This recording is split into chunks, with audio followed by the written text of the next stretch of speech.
10 থেকে 20 বছর অর্থাৎ এই উঠতি বয়সে যারা আছো, শরীরে একটু মেদ জমলেই একদম ক্রাশ ডায়েট করতে যাবে না।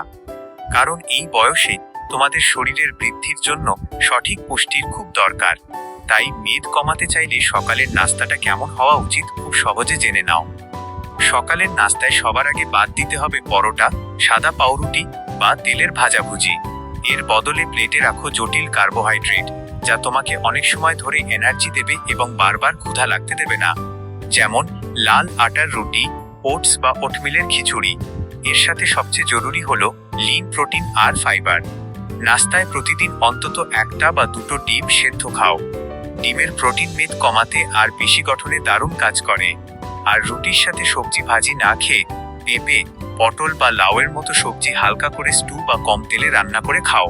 চিনির অভ্যাস একদম বাদ দিতে হবে।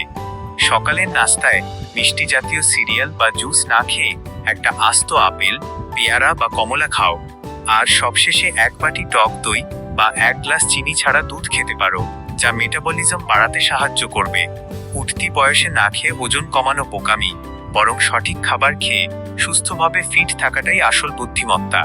ভিডিওটি ভালো লাগলে বন্ধুদের সাথে শেয়ার করো আর কমেন্ট করে জানাও আজ সকালে তোমরা কি কি নাস্তা খেলে।